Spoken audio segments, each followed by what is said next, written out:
A couple months ago, I made a video about the Cars mockbuster, The Little Cars and the Great Race, and spoiler alert, it was not very good. But it did have a certain charm to it, and it could definitely have been worse. And my guess is the creators felt the same way, and that is why they made a sequel. The Little Cars 2 Roadopolis Adventures was released in 2007, a little over a year and a half after the first one. As a low-budget animated series, especially one being translated into English, I was ready for their voices to be different. I expected their voices to be different, even though I was quite fond of some of the strange acting choices made in the first one. Shiny black race car. But he says shiny black race car in a weird voice, and I can't figure out why. But nothing could prepare me for what happened next. They changed their fucking names. If you didn't see the first one or my video on it, this literally will not matter to you, but if you did, here are their new names in order from best to worst. Mr. V8 and the champions' names are unchanged. Gold Star, I crave consistency. Lugnut is now Combo. Cruz is now Tony Tuned. And Coop is now just Chris. I don't know why their names changed. They are the same characters. The name of the city also changed. In the first one, if you remember, it was Raceopolis, and now it is Roadopolis. I can only guess it has something to do with translation. I'm gonna go ahead and use their new names just to make it easier on me. Also, unlike the original, which was one continuous 30-minute story, this one is split into 3 10-minute shorts of varying quality. This short should just be called Cars, but make them sexist. Chris drools over other femme cars in a magazine and fantasizes about going to fancy celebrity parties. I mean, what could be dreamier? Getting all dressed up and partying down. I think we all do some version of this. Personally, I think about what I would say if I was a guest on Good Mythical Morning pretty regularly. But Combo tells her she's just being a silly little girl. Those flashy parties and those trendy paint jobs are just silly. And this is particularly heartbreaking to me because Combo was my favorite character in the first film. Tony comes in and invites Chris to one of the aforementioned fancy celebrity parties because, if you'll remember, or spoiler alert if you didn't see it, he won the big race in the last film and is now a famous race car. So Chris spends the whole day skiving off of work in order to give herself a makeover. Am I using skiving off correctly? Isn't that a British thing? Spot a T, cheerio, maths and all that. When Tony arrives to escort her to the party, because he's not gonna drive her there. That's not how dates would work in this universe. No. No. Anyway, he shows up and she is still getting ready. Still putting her face on? You know how women are. The sun goes down and she is still getting ready. I like how their headlights are glowing in this scene, but they are still doing sexism, so that's a demerit and it all evens back out to 0. Chris finally comes out and hubba hubcap, my oh mile, is she looking hot. Rod. Hot rod, it's a car thing. It works, it works.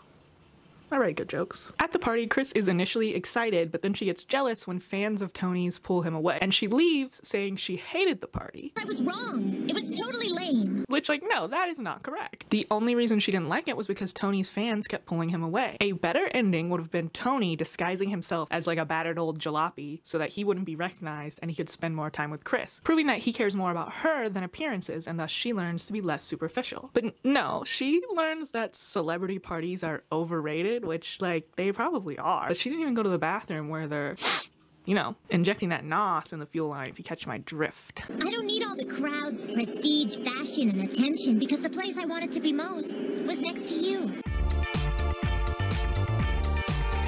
The second short is kind of a nothing burger. Mr. V and Tony encourage Combo to take part in a truck race that's happening because they think it will be good for their delivery business to show how fast he can drive. It looks like our clients think that we're slow with our large deliveries. But I'm the only one who makes the large deliveries. Combo says he's not very competitive, but Tony insists that the atmosphere of the race will change his mind. When you're on the racetrack in the heat of the competition, all you'll think about is winning, I guarantee. Oh, come on, guys. This is me we're talking about. I don't have a competitive bolt in my body. At any rate, Combo agrees to give it a try. There's a montage of him training, lifting weights with his tow hook, and towing Tony around the track, and just driving around to this silly-ass trombone music.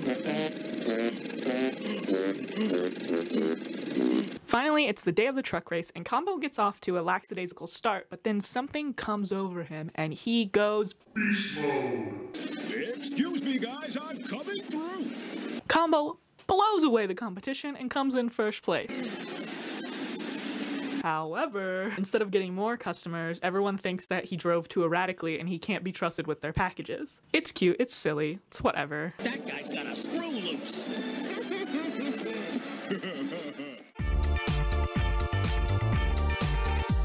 Finally to the only short that had like any substance to it. Honestly, forget those other two existed. I've decided that they're not canon. We open with Tony racing in a race, as a race car often does. And in keeping consistent with the previous film, we see Combo and Chris in the crowd looking lifeless behind the eyes. Actually, they look kind of devastated. Is everything okay?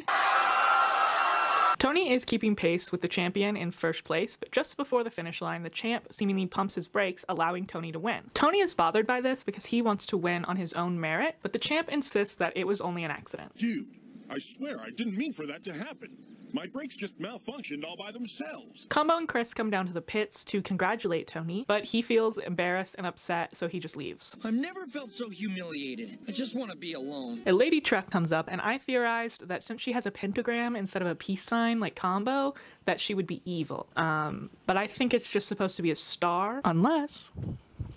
The lady truck, a journalist named Simone, also noticed that the champ seemed to throw the race. Combo is, of course, immediately enamored of her. Is she telling the truth, handsome?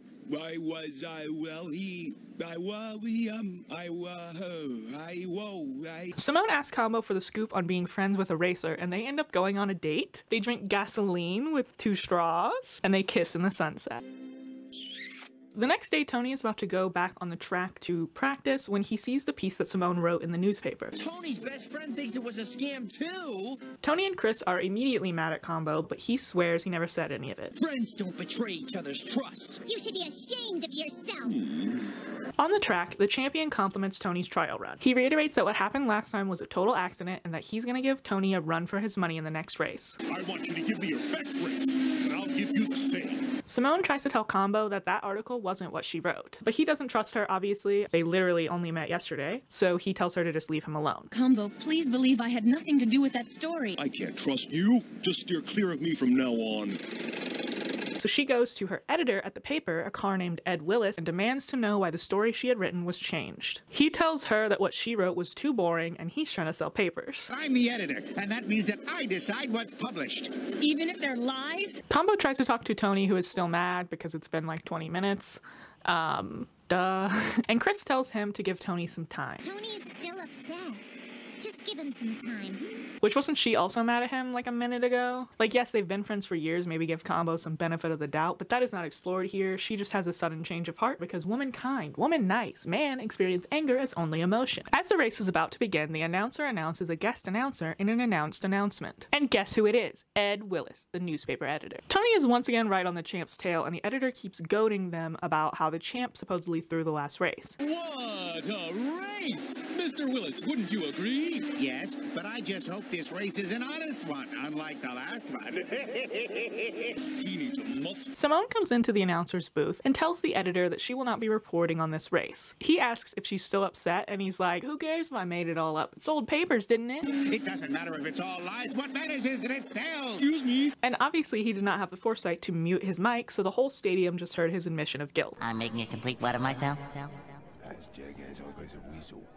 The most embarrassing thing you've ever seen? Chris tells Combo to go talk to Simone and that Tony will race another day. Don't worry, he'll win another race. Now get going. You've got a babe to catch.